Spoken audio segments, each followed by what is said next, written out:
do justice to everything that's on the plate. 090-2223-1011 and 0817-624-8565. Well, UT, I'll ask you, how does it feel like seeing the men beside you bathed up in suit, right? Some very, very expensive stuff, but you're not wearing suit today. It looks quite unusual, basically, particularly as it has to do with this other side of the divide. Don't you should go get your own suit? Barry, I'm good this way. Fantastic to see you both on suits. It looks like this one actually planned out. Yeah, it was actually. Yeah, well, if you want to see how we look like, just head to Facebook. The Planet 101 FM official Facebook page was streaming live, so you can see how I look and how Blyden looks as well. Because I tell you, we look dapper. You can be a part of the conversation as well from the phone lines 090-2223-1011 and of course 0817-624-8565. It gives you the chance to be a part of the show. Welcome. Look who we are. We are the dreamers. We make it happen 'cause we can see it. It's through the wall.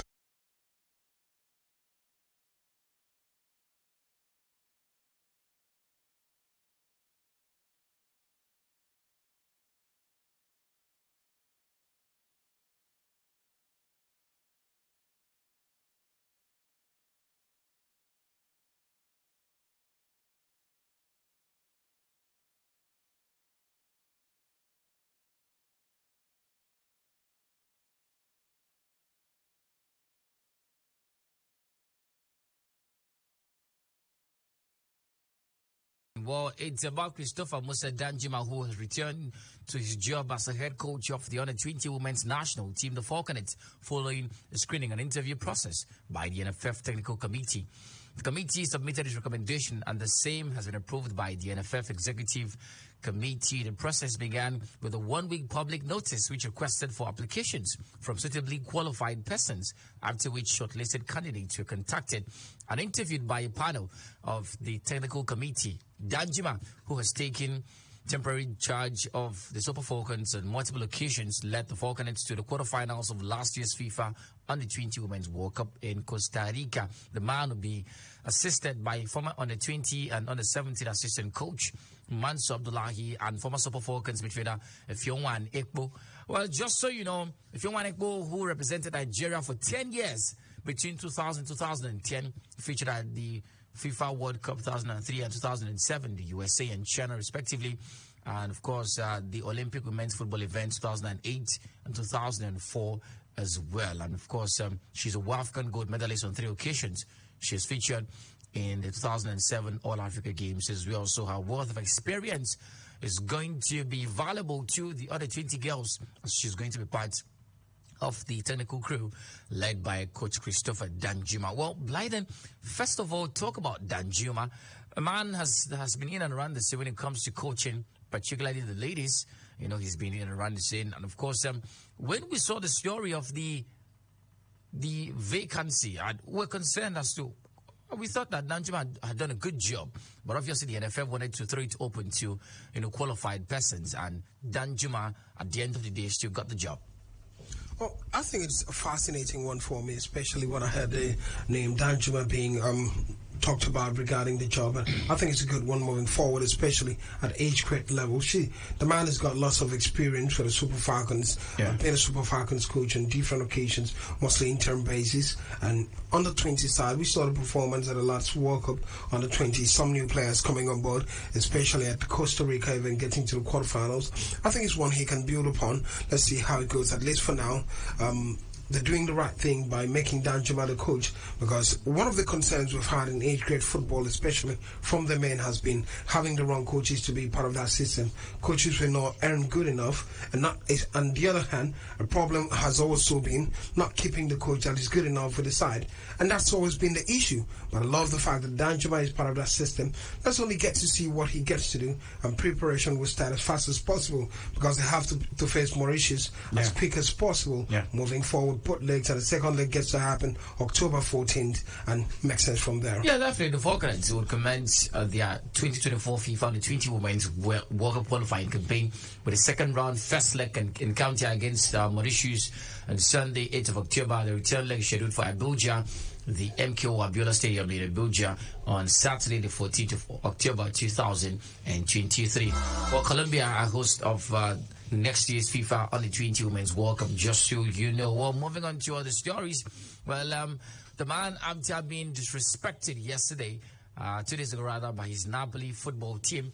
Well, the man scored after going 4 games without finding the back of the net. Osimhen got back his groove Wednesday, scoring one of the goals that ensured Napoli returned to winning ways in style. The Naples-based club romped to a 4-1 demolition of Udinese in the Serie A clash at the home stadium yesterday. With just a paltry 2 points from their last 3 Serie A games, Napoli needed a win badly, and of course got it on the best of time. So Victor Osimhen got a goal and an assist on the night, showed class and quality. Kvaratskhelia was the man of the match on the day. But of course, there were consensus to this man's level of commitment after what we saw the Napoli TikTok handle do and all of that. But this man has not dropped quality, irrespective of the respect he's been getting. Victor Osimhen's quality has never been in doubt, particularly. Look at the club size they've actually, played since the beginning professional football. We haven't seen any sports or any news about Victor Osimhen's attitude to work, and that shouldn't have changed after what we saw, Napoli posting on the official TikTok handle. And it's a good way to silence your critics, basically, when you're silence your football club. Yeah, or silence your football club if you like, because they are the one criticizing you at the moment. And I think it's been quite professional, basically. He hasn't said anything after, that incident happened. I think Rudy Garcia came out yesterday after that victory, saying that social media post was clumsy. But yet, we're still yet to, get an official, statement from Napoli. It shows how disorganized they are as a football club, and of course also as a professional organization moving forward. But for Victor Osimhen, he's been one of their best players, particularly since last season. And even at the start of this season, he also showed what he's capable of doing. We saw in the UEFA Champions League, even when he did not score, we saw some glimpse of brilliance moving forward, hitting the woodwork, hitting the crossbar, left, right, center. And it just shows you further how Victor Osimhen can be, termed one of the best strikers in Europe. So moving forward, I think Victor Osimhen, the way he's going, he will keep scoring goals. But at this point, Nigerians are still saying, come on, when the time is right, you have to leave Napoli. All right, so, well, January it's a long way off. I don't want us to talk about transfers yet, because it's a long way off. Let's let the man score so many goals so that when he leaves, Napoli would know that the late gem left the side. But let's talk about Africa. It is Diori. CAF has stated that the 2025-2027 AFCON will take place in the summer. Well, we heard yesterday that Morocco will host 2025 AFCON, and of course Kenya, Uganda, Tanzania will jointly host the 2027 AFCON, and they have made it clear that it will be held between June and July, amid the club versus country rule every time African players leave for the AFCON. Well, this obviously is good news. It's a win-win for Africa and of course football clubs, because there have been so much talk. Remember Cameroon 2021, where players had to fight to their clubs. Absolutely. One of us actually had a lot of issues with his football club. What's his Emmanuel name? Dennis. Kelechi Nwakali as well. Emmanuel Dennis with Nottingham. I think Watford rather. Watford back then. Nwakali left, Ponferradina back then, and it was a really sad story. Hesti Huesca rather, and that's the story. But of course, shifted it to June, July, basically win for everybody. Yeah, I think I love what Patrice Motsepe is doing. They're looking at this holistically, because before now it seems as if most CAF presidents were just careless about it and didn't see the importance or the necessity, and many people just blaming European clubs. But on the other hand, you have to pay some respect to it, because when you're paying these footballers and they're moving in January during the January season and they're moving to play AFCON, about 4, some of them gets to means 4 games, and that's concerning from a club's point of view, and from a footballer's point of view it's usually concerning, because you get back and the club begins to look for other alternative for you, except you are the likes of Mo Salah and Sadio Mane at the time at Liverpool, so you know that you're going back to have your position. But it's quite concerning from that angle. I look at it, the last 2 Nations Cup were played in the winter.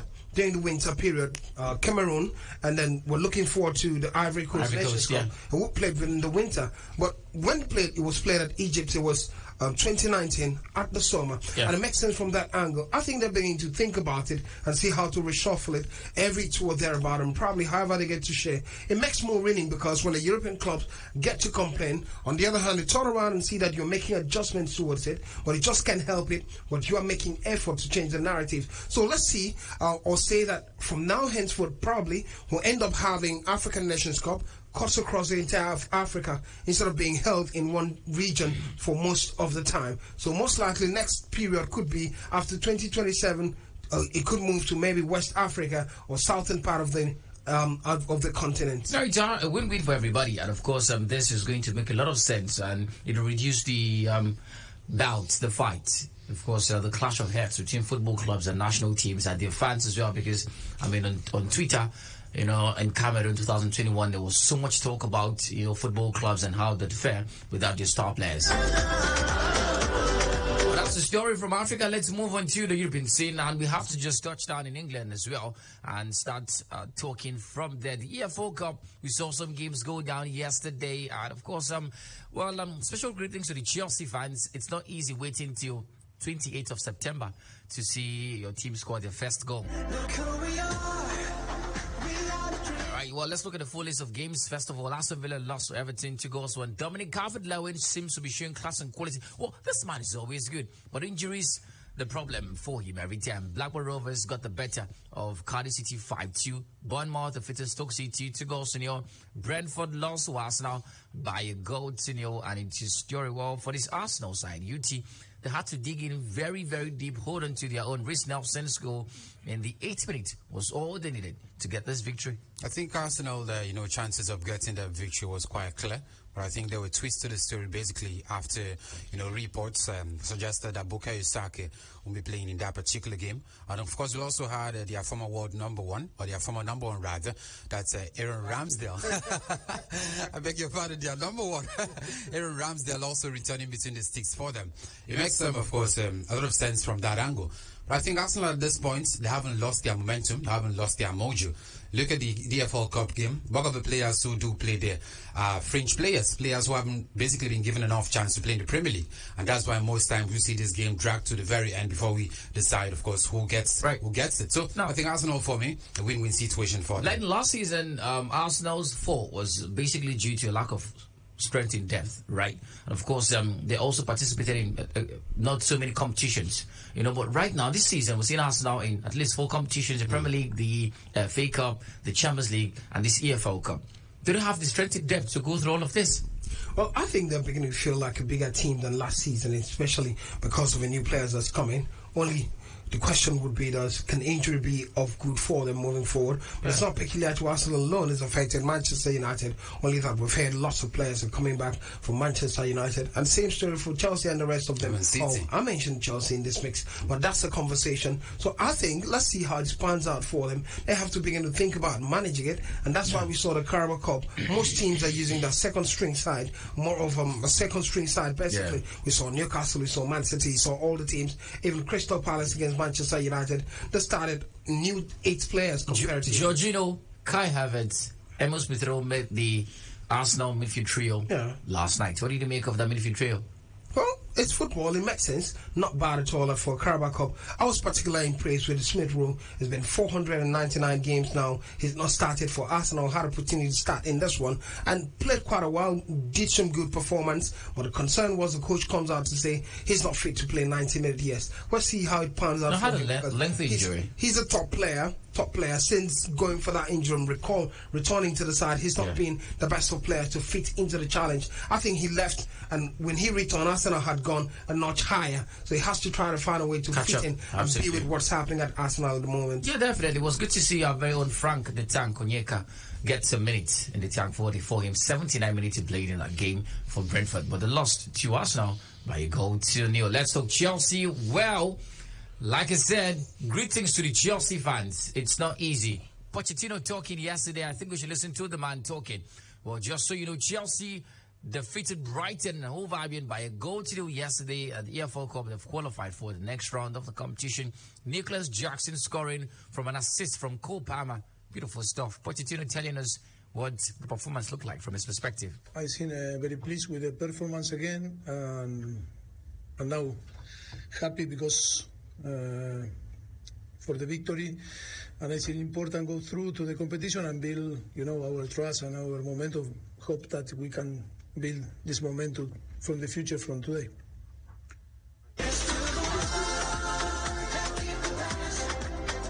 So the man says he hopes he can build momentum for this, and he keeps putting future in this conversation. And it just shows you where Chelsea as a football club in a state of mind is as a football club, that they're not entirely bothered about what's happening now. You're building for the future, forgetting that the future is the next game, the next one, and the next one. But UT, talking Chelsea, this is a breath of fresh air, as a matter of fact, and they've been able to score a goal, win a game.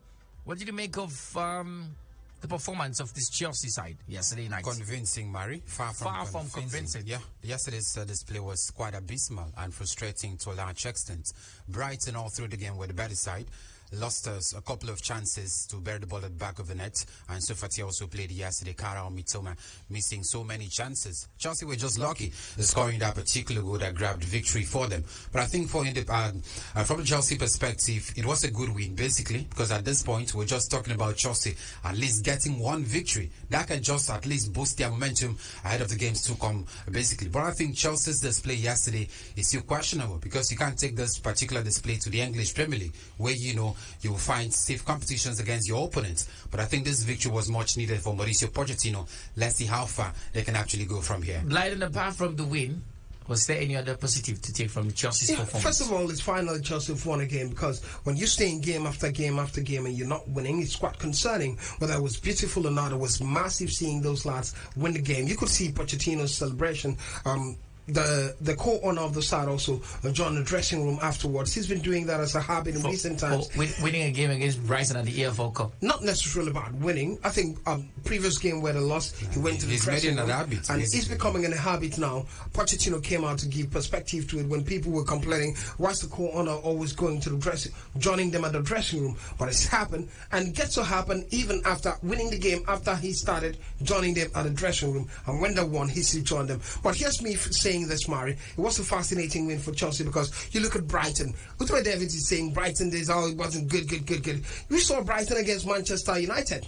Dismal performance by Manchester United. Brighton took them to the cleaners. And now Chelsea, no matter how you want to look at it, a decent win against a decent side. It's building momentum for the side. Let's hope that in the nearest future they get to play quite well and do even better. It forms a core of their mentality. But few players stood out for me. Marco Cucurella for me. Previously, he's not really started in the game for Chelsea. He grabbed his opportunity, though a left footer started from a right fullback, and played absolutely fantastically well. I later drifted to the left fullback, as he played quite well, but the most important element for me in that game, Murray. Remember when I told you the last time that if Chelsea gets to start two black midfielders, they're going to win games. It happened yesterday. Two black midfielders played, and they won the game. Leslie Ogochukwu and Moises Caicedo. Let him please rest. Now, let's talk about something. Go ahead. It's an age-long conversation. It's been a subject of serious talk for Chelsea since the start of the season. They cannot convert chances now. Absolutely. The stats have it that they've converted just 16.7% of their big chances so far, and they've had over 241 touches in the opposition box, but they cannot score goals. And it's a concern for Chelsea, because how do you intend to win games without scoring goals? It's not possible, as a matter of fact. Your Mauricio Pochettino, do you really trust Nicholas Jackson to score you these goals? Because this man misses a myriad of chances every single game. Misses 17, scores 1. Mario, another question would be, who does Mauricio Pochettino have except the man, what's his name now? Armando Broja Nicholas Jackson. Broja got some minutes yesterday. Yes, he's just coming back from injury. So basically, I think that he's coming up, building momentum as well. The man was pretty dismal too. He was abysmal even before that. But he was quite decent back at Southampton on loan. But I think Mauricio Pochettino has to make do with players he's got. He said it before the game. I think that was against Mikhailo Modric after training. Had a session with him, a practice session, how to hit the ball, how to score goals basically. And I think he can't just basically build the momentum of Mikhailo Modric moving forward. He can't do anything at this time, just about managing the players he's got, try to bring the best out of them. That's just the story. Where would Chelsea realize, Blyden, that they miss Lukaku? Well, Mari, I think Lukaku is old story. Okay. That's it for me. Okay, David Datro Fofana. Come on, Mari. They Why don't did make experience? Fofana. They don't He's make inexperienced. Fofana. How much experience does Mari, Nicholas Jackson have? Look, Mari. Nicholas Jackson is a decent footballer. I'm just talking options He's a actually beast. because No. it's funny that Chelsea starts Nicholas Jackson every single game, but he clearly misses so much. But that's so many the best chances. they've got, Maybe- basically. Maybe if there's competition, The problem is in competition at the moment. It's not just Nicholas Jackson. The question is, how many clear-cut chances has he got? Yeah, we say the missed chances, but on the other hand, when you see the way Chelsea plays, most times, in recent times, they're on the back foot, they're only building within their midfield. Transition upward, it's not there. But he's got That's the chances. concern. No, he's That's got the chances. concern. Look, Mari, yesterday he had a decent chance and buried it.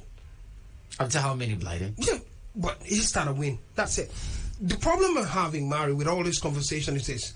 We're looking at the attack as the biggest problem with Chelsea. It's not. Because the attackers are drifting to the middle to take the ball up front. The biggest problem of Chelsea is the transition from the middle up front and the resistance while they're going back.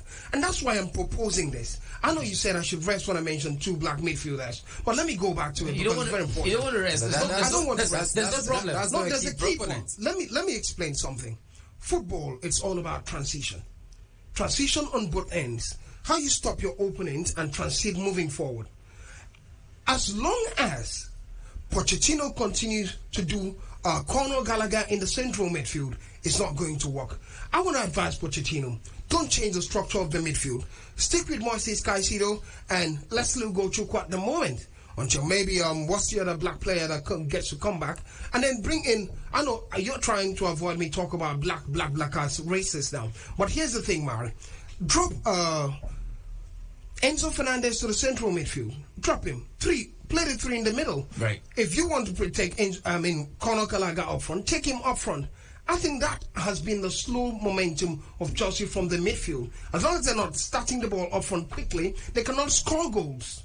Well, I tend to agree with you. Basically, I was listening if you would not mention Enzo Fernandez, but you mentioned the man going forward. Right. I think Problem is Enzo Gallagher in the middle. has been abysmal since the start of the season. maybe- So I wouldn't know why Mauricio did not Well, see this. in all of this, let's also talk about Mauricio Pochettino, the coach, because sometimes his decisions shocks me. He has two natural left backs on the bench, and he decides to play.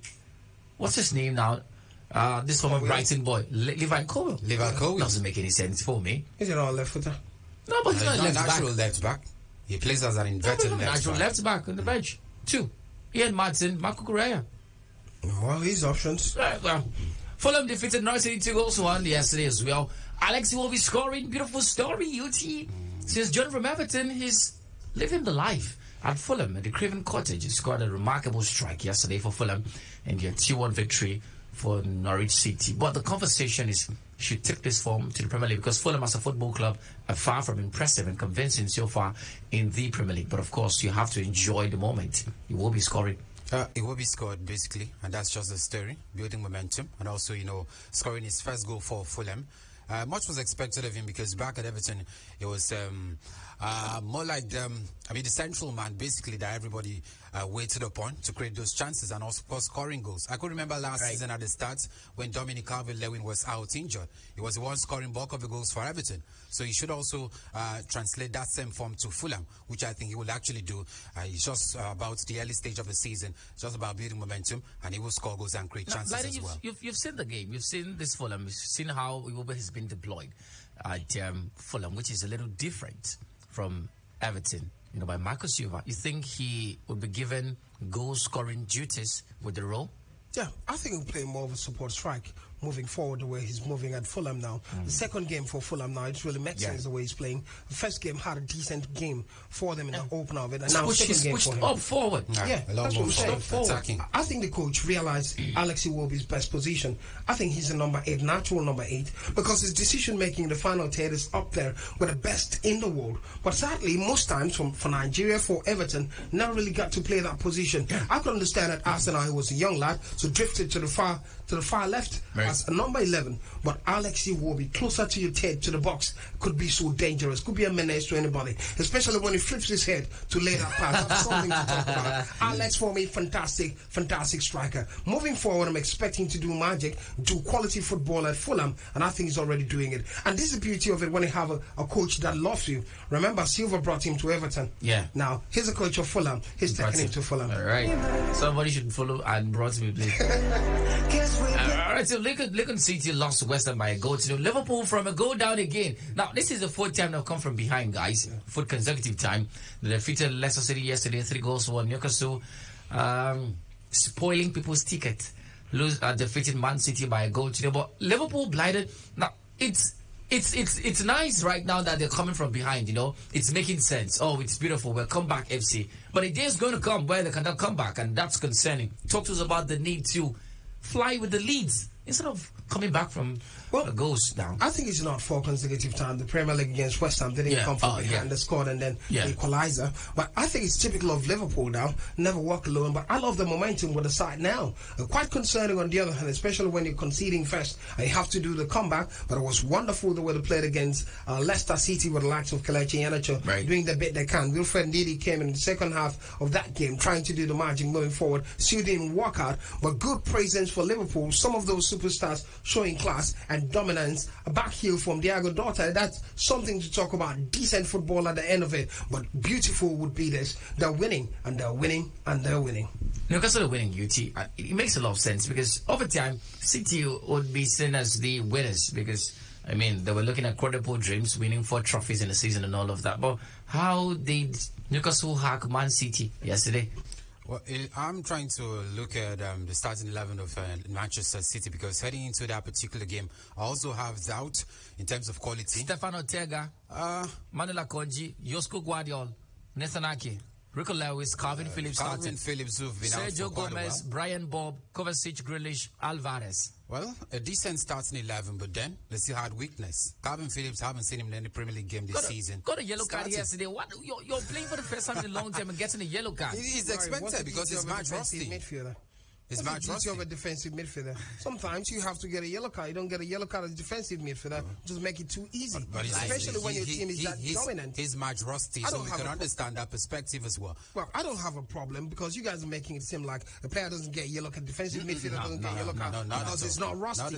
Come on, I was actually looking at the. I'm just saying. Put up a lot more stainless performance. Well, come on, Mari. It's a big game, and you're playing top side Newcastle. The likes of Bob Kovacic. It was quite difficult early part of it for Newcastle, especially in the first 45 minutes. But things began to change in the second half when especially Bruno Guimaraes was introduced into the game. It changed the narrative, especially in the attacking third of the middle for Newcastle. They began to press moving forward with the likes of Aladani Isak doing the magic, scoring late, 70-something minute, I think about 76 minutes for them, and it makes sense. A typical of what football brings.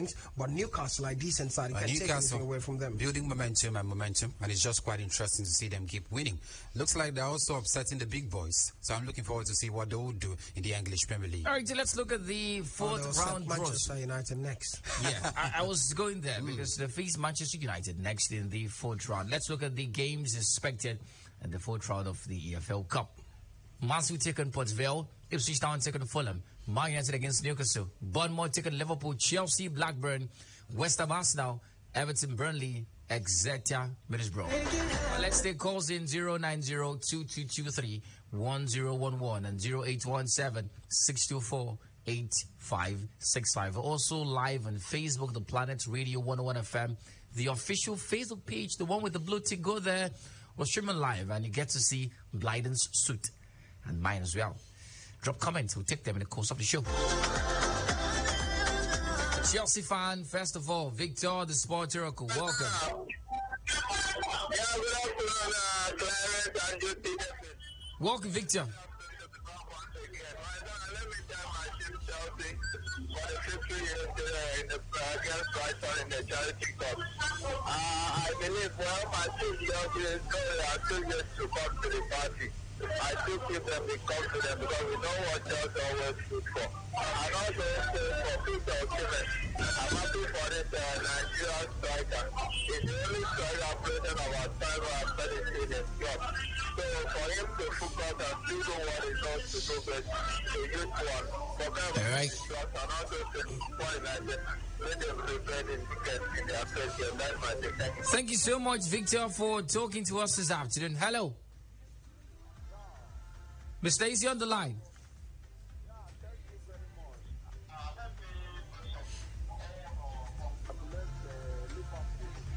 For their wonderful job yesterday, always coming from behind. And this is show how Liverpool policy is. If you let me take a look at other team example, Man City yesterday, Newcastle were leading them 1-0 down. They should have come from behind if that is possible to beat Newcastle, just as we did in the Premier League. So Liverpool deserve all kudos and is one of the surprise teams as long as this ongoing tournament is concerned. Let's take the way Liverpool are doing their business. They brought in players from nowhere to hero, and Right. the likes of Gravenberch have surprised me in that midfield. So Liverpool is the team to watch, and there is no other team to challenge City than Liverpool. Liverpool all the way. Thank you. Thank you so much for talking to us, Mr. Easy on the line. Hello, good afternoon. Welcome to the show. Yeah, Mari. Good afternoon. What a way to report. Welcome. David and Latin Kaisi, the captain himself. The Kevin Dominic, the sport messiah. Go ahead. As we speak in the morning, I told you, having looked at the reviews of the Napoli match at the end of the match, my greatest joy was that Osimhen was able to score. Actually, to break some things about them, talking nonsense against him. My optimism is that I would have been very happy. Then I would have seen the reactions of the fans. And Napoli fans as well. Let me compare a one that the team in this kind of thing. Right. I feel that a lot of people are playing, so I'm very happy. Then continue as well United Patalio. I think that they are back from first. So we can go to the league. I want to believe that if Patalio are not using the title, please let us finish on top four. Thank you. I don't want anything otherwise. All right. Thank you so much for talking to us. Good afternoon. Welcome to the show. Hello. Yes, yes. Good afternoon to the great guys. To the great guys in the studio there. Well, this is Melody calling from you. Can you hear me? Yeah, Melody, welcome. Yeah. Concerning Victor Osimhen's ordeal with Napoli, I think I'm not heard anything from Napoli in terms of apologizing about such a thing that happened from the president or from the club board. So what I don't understand what is happening. Are they like quiet about it, or is it that they are just it is okay with them? What happened was it's just a normal. My brother. Concerning my team, Man City, I think we don't do the gamble like yesterday. I understand. All right. In the past few years, every team that wins the treble, it makes them struggle to do the same thing. So I think it's more understanding we make. They don't have gambled by using some less quality players in that game. So I think we're going to challenge for the Premier League. But if it's the Premier League title, we won't do such a gamble. And I'm sure everyone knows that Man City is going to win the Premier League. Thank you. For the Kalinko, I don't know about that yet. Thank you so much for talking to us. Lionel Messi out of the US Open Cup final. Good afternoon. Top Gunner, welcome to the show. Good afternoon, Mari, Watchers and others. All right. Mari, just winning yesterday is a moral bolster. But I guess the next game is a London derby with Fulham. That's how we determine that positive route. Whether for them or for one of their fair news. All right. Then another Buffalo Bradley Gill has erupted again. Papers are evidence of papers.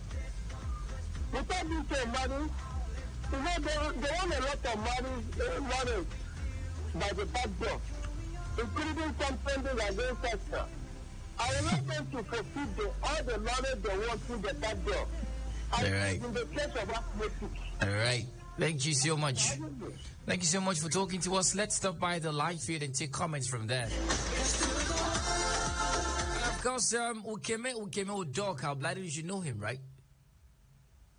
Ukeme Udok sounds like somebody I know, though. All right. So he says, good afternoon, crew. Wishing my team Arsenal the best. They showed class and dominance yesterday as my keeper, Aaron. He still has a long way to go. Why I ask is because of class and dominance. Something you like to say. Akane Udo says, good afternoon, everyone. Wishing my team Chelsea the best of luck this weekend. Edit Ifyong says, good afternoon, Mari. Please update me on Man United team news. Glory, glory, Man United. Kufre Edit says, nice suits, guys. UT spoiled the show.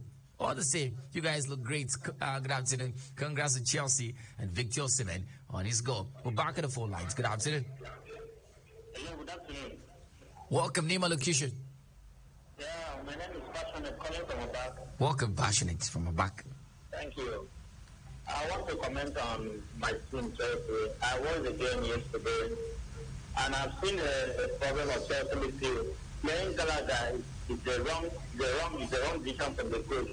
I think my coach should start playing Enzo Fernandez and Caicedo in the two central midfield and then bring in Kopama in the attacking midfield. That will give him the best result and the best midfield option for now. All right. I wish them good luck against Fulham next week Monday. Thank you. Thank you so much. We'll talk about Ivan Toney. Well, the man is preparing to return to playing games, but we hear that January he might be leaving. There's Arsenal, there's Chelsea chasing this man's signature. But let's look at stories from Spain. Spanish police raided the offices of referees committee as part of an investigation into Barca's alleged corrupt payment to an official.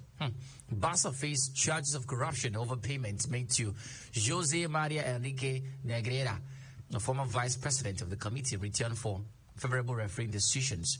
UEFA is also investigating the matter. Barca denied any wrongdoing and no arrests were made during the search in Madrid. The Spanish civil guards searched the Spanish Technical Committee of Referees headquarters today.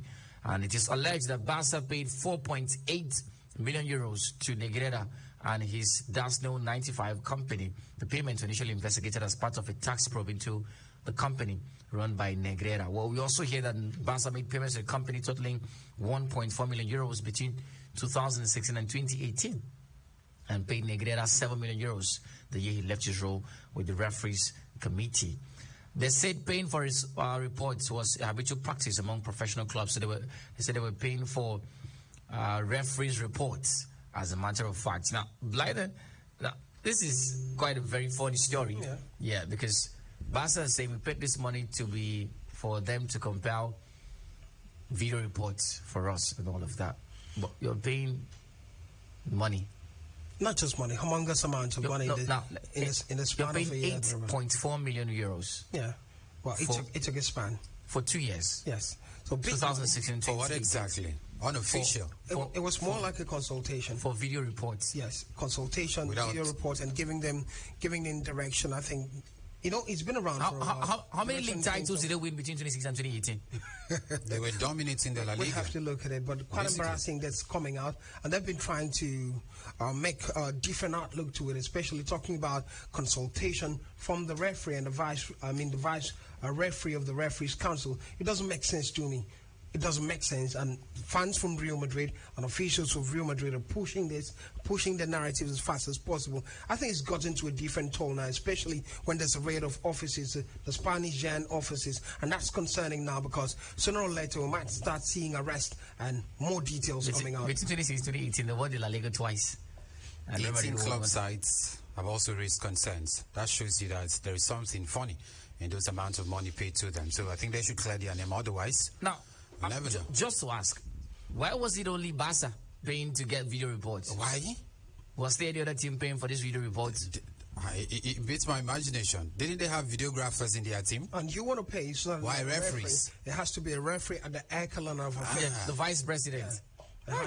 They were almost kicked out of the UEFA Champions League this season, but not for UEFA's intervention. So if they are found guilty, we may just not likely see them next season. A really funny story from a team that has had history with all of these things. All right, so let's look at Ivan Toney Blyden. Now, it's a conversation, it's building, it's ticking up in your words, and it's getting interesting as the days go by. Well, we hear that his return to training has sparked interest in the striker's future ahead of his return to football in January.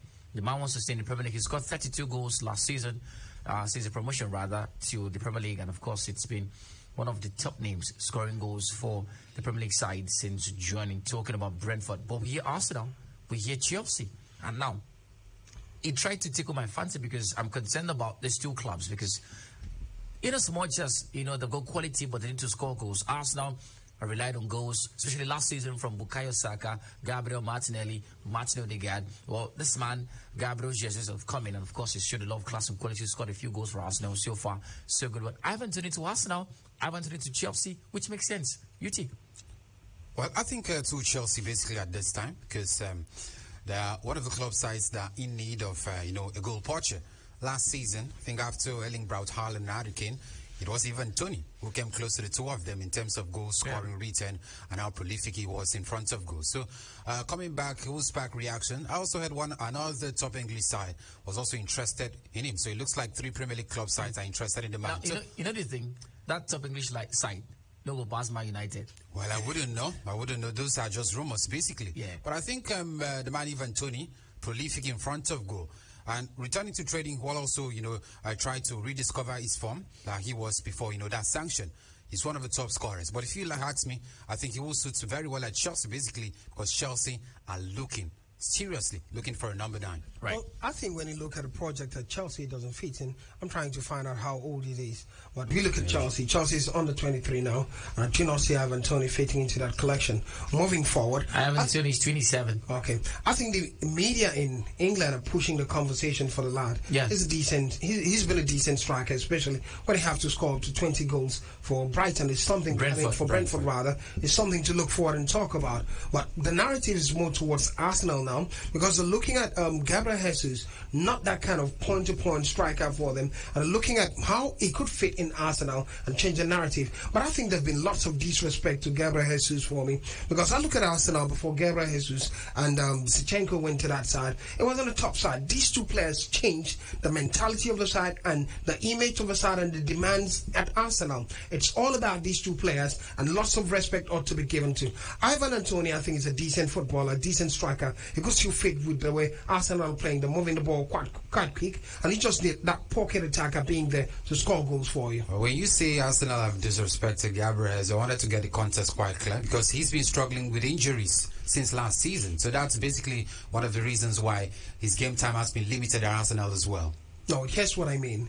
When people make it seem, if you go through the media, it seems as if he's not added much, so let's bring in lots of attackers in there. But I looked at Arsenal before he joined the side. And even when he's not around, the moment he comes in, especially in big games, we saw that goal against Manchester United. Absolutely. We've seen recent games too, how he's played. So when I look at the demand of the Arsenal side, before Gabriel Jesus and Zinchenko joined the side, it was more or less like still a relative. He's not realistic, he's not reliable. Can Arsenal trust Gabriel Jesus for goals? He's not reliable. Yeah, so far he's been trusted. So far, he's been trusted. On a consistent basis. Now, this is a man I'm not having a problem. No. Right. I want us to get it right. I'm not having a problem with adding an attacker to Arsenal, folks. Right. A decent attacker with Gabriel Jesus. Right. I'm not having a problem. That's how big clubs do it. Yeah. But I'm having a problem with when the conversation sounds as if, Gabriel Jesus hasn't done enough. So I don't even get that. Because when I look at this Arsenal side, they weren't this definitive until Gabriel Jesus and Zinchenko joined the side. All right, so we'll take calls in to talk about the Ivan Toney story and which fits in Arsenal and Chelsea. But let's head to Facebook and take two new comments. And I'm taking this because of Mr. Surface. He says, good afternoon, guys. Please do all to be including the phone lines in the sports post so we can have access to it more often. Thank you so very much. You did that. I've been trying to be a part of the Sancho conversation, but couldn't reach you guys for my own opinion. I think there's no point Sancho apologizing to Ten Hag. Ten Hag won't forgive him anyways, and he doesn't feel sorry for his actions, so why apologize? Don't forget Ten Hag's statement towards him in public is not good. Always respectful because we had two adults, respective of who's the manager. But I guess Sancho took it too far out of frustration and anger of being scapegoated. Bakayoko Patowski says, I want to congratulate my team Chelsea for winning yesterday against Brighton. I wish them the best of luck, Blight. You want to see something? Yeah. What's the name of the person that brought Mr. that comment? Suppers, yeah. Oh, that's the name? Yeah. Please, Mary, give him the number I ought to call. I need people like that to call. Decent analysis. Mr. Suppers, and the phone lines 090-2223-1011.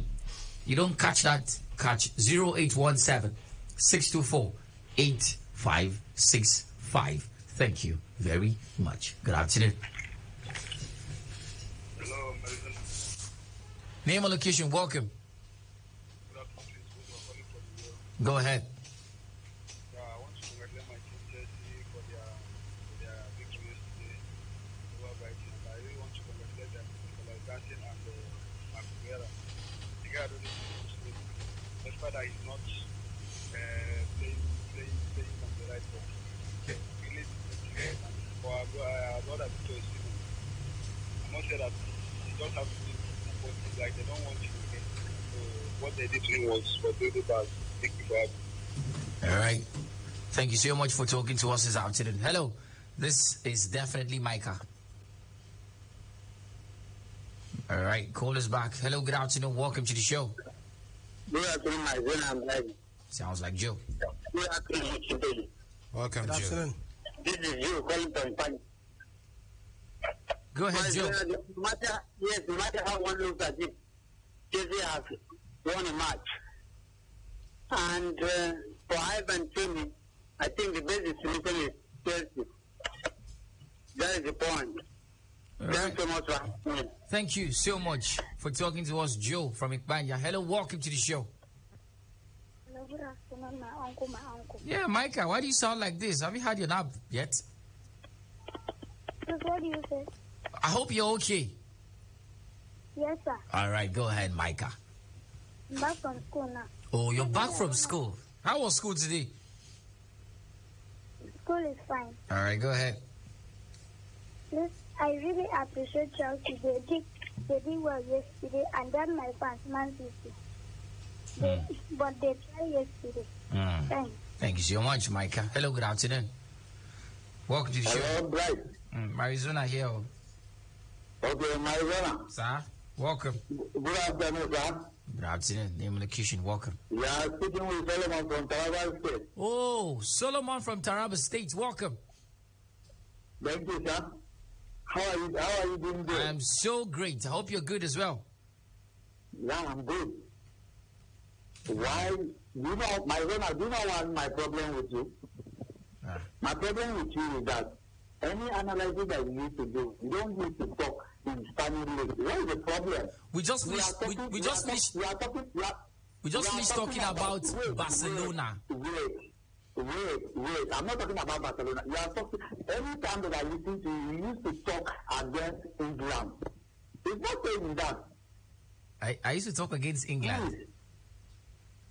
No, you need to talk for Premier League now. Okay. All right. I understand that. I beg. Talk for that. Wanted to keep it for the 55. Vinicius Junior came back yesterday, UT. Helped Real Madrid to a victory. Now, here's the thing. Before the game yesterday, and I think it was 2 days ago, we talked about how Madrid is going to survive without a striker, without somebody pushing in the goals for them. Vinny came back yesterday and was good for them, but he didn't score though. Brahim Diaz, Joselu were the goal scorers for Real Madrid yesterday night as a got that victory, which for me was quite very, very valuable. But on a holistic basis, Vinny coming back, should there still be concerns about Madrid and getting a striker? Not at this time, Mary, because we're talking about a couple of months, 3 months before January transfer window. So they can't get in any striker at this time. So they have to make do with what they have. But I think the return of Vinicius Junior should be some attacking boost for Ancelotti. Yeah. We also saw in that game, Modric was rested for the game as well. Even so Jude. It shows you how the man wants to rotate the side, give his players some level of rest. And it also shows you the depth they have in squad. Yesterday we had Brahim Diaz scoring for the first time since returning on loan from AC Milan back to the Estadio Santiago Bernabeu, and it makes a lot of sense for them. Ernesto Valverde and Rodrigo also making the assists for them as well. So it looks like Real Madrid, with the crop of players coming back from injury, they can actually stabilize the team and win games for them. Lighting, there's something we'll talk about tomorrow. Carlo Ancelotti is leaving at the end of the season. That's it, right? There is a debate about who replaces him. Yes, it's a conversation right now. We're hearing Xabi Alonso of Leverkusen, Roberto De Zerbi of Brighton, and of course it's taken up in your words. And I'd love to just take a little bite. As a matter of fact, Real Madrid are a great club. Yeah, as a matter a of big fact. club, So but- they need somebody that comes in and keeps it at that level, no matter what. Well, I think these two coaches we've mentioned can do it. If you talk about the Bayer Leverkusen manager, not quite experienced at that level, but reminds me of Zinedine Zidane stepping up and winning the Champions League back to Xabi back Alonso to can do back to Zinedine back. Zidane. I think Xavi Alonso is a decent coach. We've seen the performance of Bayer Leverkusen right now. They're up there in the German Bundesliga, competing same points with Bayern Munich. There's a I conversation. think the pressure is not much back at Leverkusen. Exactly. As compared to Real Madrid. Well, I think the audience is on a manager. If you're a decent manager, you're a decent manager. Let's talk- Whether young or old. Serbi for me, fantastic coach. We'll talk about the fine details about these two coaches in the coming days. Athletic Bilbao played 2-2 against Getafe yesterday. Villarreal lost with Girona. Girona on top of the La Liga table. Now, They face Real Madrid by weekend. yeah, we'll talk about that, but let them enjoy. Let them breathe. Cadiz paid tribute to Mobile yesterday. Sadly, they couldn't win a game. They drew Rayo Vallecano. Goalless. Valencia losing to Real Sociedad by a goal to nil as well. The games you saw in the La Liga over the weekend. Well, this weekend is going to be interesting, as a matter of fact, because of what we're set to see in the La Liga. But let's take a few calls in and bounce. Good afternoon. Welcome to the show. Hello, good afternoon, everyone. Sir, welcome. This is Uncle Felix from Rwanda. Go ahead. I want to appreciate my youth the way I think it's this season. They will not spend enough, but there are some good players who make attempt to that. And that is, so I want to appreciate the way they move with the Liverpool right now. So I'm really happy with it. Thank you for having me. Thank you so much for talking to us. Hello. Melody returns. Hello. 25 seconds, Melody. Yeah. Yes, I think for Chelsea, they are winning again now. Now they don't want to allow other people to go. I hope that they use again in the weekend. If not, they should just stay quiet and just relax on the moment and wait for the weekend. Maybe are good enough. All right. Thank you so much for talking to us. Well, Blighted, I have a question for you from a football fan. I almost forgot. So we'll just take it. Well, it says, it says for Blighted. His name is William, by the way. William says for Blighted, who will score more goals this season? Harry Kane or Haaland? Come on, Erling. Really? Erling Haaland. That's the man for me. Lucky last caller. Good afternoon. Welcome to the show. My name is Marizona. What's your name? I'm by the stage. I'm calling from about this question.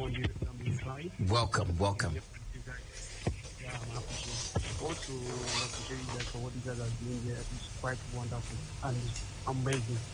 At the same time, I'm a Manchester United fan. I listen to you guys, and I love what you guys are doing there. Thank you. At the same time, I heard that Anthony is coming back to Manchester United. He's in England already. Yeah, to hand over his phone for the police to check. I believe anything that will happen there, Anthony will surely come back to me. Thank you for doing it. Thank you so much for talking to us. Well, that's it for the show this afternoon. Thank you so much, Shuti, for being a part of it. We love you, and of course, the next time we're jacking like me on Blyden. Quite unusual, but Yeah. I think I would